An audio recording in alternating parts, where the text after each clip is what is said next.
Within the Judeo-Christian framework, the word sin refers to any action, attitude, or desire that stands in opposition to the will and character of God, something they are called to resist and turn away from. Outside the religious framework, however, the word often carries a very different tone.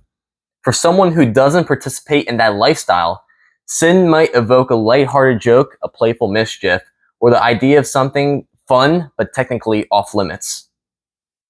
These secular contexts tend to use the term in a casual, even humorous way, often removed from the heavy theological framework.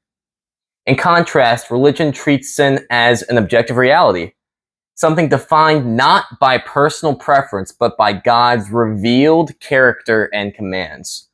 This creates a tension between cultural uses of the word and its biblical meaning.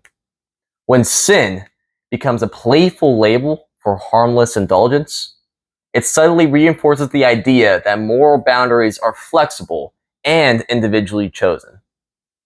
But if sin is rooted in an unchanging divine standard, then it cannot be reduced to a matter of taste or cultural expression.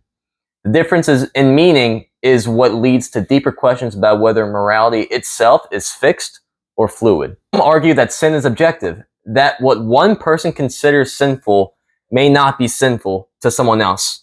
According to this view, morality is either a matter of personal interpretation, and therefore it would be inappropriate to judge another's choices. If they believe their actions are acceptable, then who are we to disagree? Since morality has shifted throughout history, this mindset claims it is reasonable to adjust the boundaries of right and wrong to fit the cultural moment. This perspective, however, raises several problems. Let's use the United States legal system in this scenario. I can explain the country's roots of original morals and how it's built on Christian values, principles, and whatnot in another video. But for the sake of the argument, we're going to stick with objective and subjective morality. Essentially, its legal system is built on the assumption that certain actions are objectively unjust. That means they are right or wrong in all cases. Society recognizes that some behaviors are harmful regardless of opinion. For example, nearly everyone agrees that murder is wrong, which is why laws exist to punish those who commit it. The same is true of theft. If someone takes what does not belong to them, then most people will insist the stolen property be returned.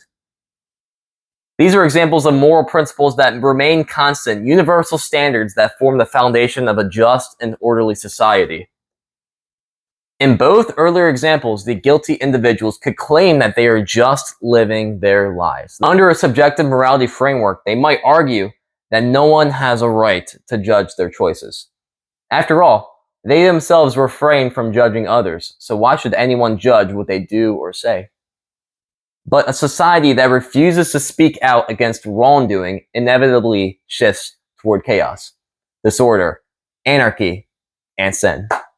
Even those who champion the let us live however we live mindset would not actually want to inhabit a world without laws, accountability, or moral boundaries.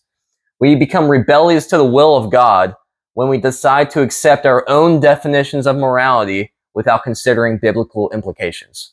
Ironically, many who reject the religious moral framework still rely on its principles to sustain a peaceful society. At some point, a person must be honest about this tension. If objective morality is accepted and true, then a morally secular, fluid view cannot stand alongside it. Ultimately, all moral truth points back to God, the foundation of truth, the source of light, and the creator of all that is moral. He's the one of whom our moral foundation should stand upon. If you guys enjoyed this video, then please don't forget to like and subscribe and hit that notification bell. And if you have any questions or comments, please leave them down below, and have a good day.